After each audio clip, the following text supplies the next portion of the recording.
So good morning everyone. So based on the activity that I have assigned to you, here are the definition of history according to some of our students. We have Telmacano. Based on my understanding, uh, from the past lessons about history, it is a study of the subject's past in order to understand its current status and to be able to predict its future events. So, Rosjin Montenegro also noted that history is a study of past events, particularly in human affairs. We have here also Villegas, Melody Labendia, Merino, also studying of the past. History is the study of the past, which we read about ancient things and ancient people according to Mervillin Canyon. Ronald Ganza, history is not just about remembered our past, but it is provide a sense of context for our existence and our lives. Thus, it helps us understand and why things are and how they might approach the future. So we have here, history repeat itself. Of course, if you will never understand history, perhaps we'll have to re-enroll. So that means history repeat itself.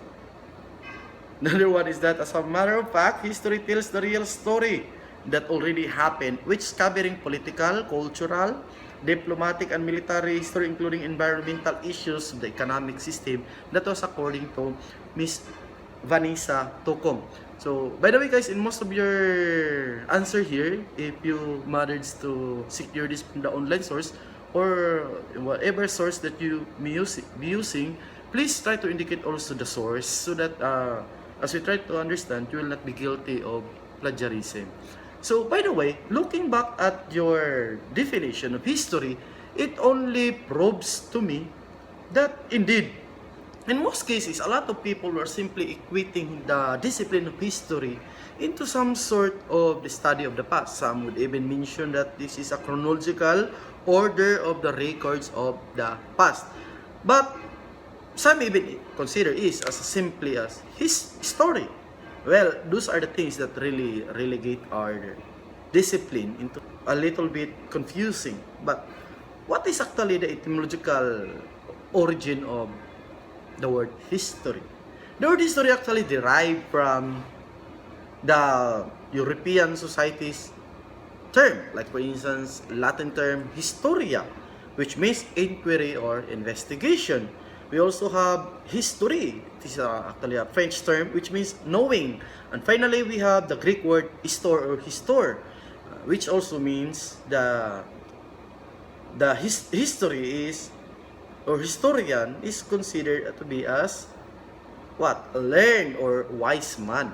So, from that word itself alone, that explains to you the discipline is not about the past, only equate with the past, only equate with the records of the past or the events that happens in the past, because a lot of things that actually happen in the past that are not really reflected in the annals of history. Now, from that point of view, it gives us the idea that history should not also only be downgraded into something like past alone, but it is an investigation, it is a study. That is why historians are considered as learned or wise. So there's a sort of investigation, there's a sort of inquiry. So based on that, history is largely defined based on facts. Number two is that it should be a part of human events. It should also be something that is about people, and it is definite in time and place and social by nature. Means to say, it only not affect a particular person or individual, but rather it also affect the rest of the community, and this event must be somehow socially significant. It has some important lessons that we can draw so that in our future endeavor, this experience from the past will be our light, so as to avoid that common notion of history repeat itself. Now, how this history evolve into something like what we are doing actually right now? Historiography is the study on how history is done. How this is investigation, what point of view the historian is taking as a position, what is the position of the historian, and what are the things that really influence the writings of history of a particular time. Now, let's start to look at, for instance, the kind of mindset that we have way back in time. The prevalent notion in the earliest development of historiography in the country was well influenced by the so-called positivism. And what is this positivism? This positivism, guys, is a school of thought in history relies heavily on written material. So, ibig sabihin, no document, no history. Now, this is somehow a little bit problematic because there are a lot of historical accounts that are actually written in the context of a colonialist. That's the problem. So, out of this positivist school of thought, we derive secondary accounts extracting from the previous Spanish documents. These Spanish documents, although when they try to write down these documents way back in time, especially among Filipinos. By the way, guys, let me clarify this one important point. Way back in time, since we are aware now that the Spaniards, it was the European who brought the concept of history to these lands, the Filipinos are not really so ignorant about what is history. Why? Because way back in time, there's a strong points here that way back in time, even without the Spaniards in our country, we have a very sense of historical events. Like, for instance, we tend to base our judgment, we accumulate this indigenous knowledge system based largely on historical events that occurs in the past. So the ancient Filipino people try to investigate something in order for them to guide them in their day-to-day activities, and we call this knowledge as a indigenous knowledge system. Although we have already the system of writing way back in time, but the arrivals of the Spaniards supersede all this development, this early development, and in their effort to discredit our system of knowledge way back in time, they tend to judge us as savage, as barbaric people. So these are the things that, of course, reflected in their historiography way back in time. So immediately, their writings, their reports, their documents, their chronicles submitted to the imperial kingdom as a report, as an official account, where immediately becomes the source if we are to follow the school of thought of this positivism. They are immediately considered as, of course, the primary source, because these are the written accounts that are actually reflecting our ancient our civilization way back in time, their observation.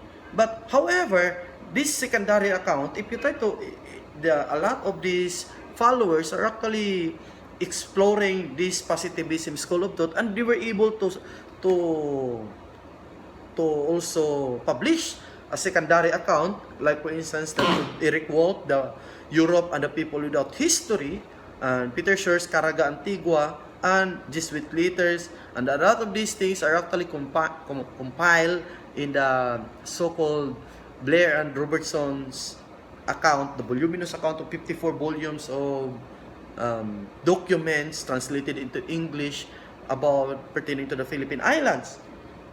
So these are what we call secondary accounts. However, these secondary accounts are not necessarily complete, because if you try to look at that and try to study, dig deeper into that, how they define the Filipino people, there are a lot of derogatory terms that they are actually using in trying to describe us. And even there are a lot of mistakes.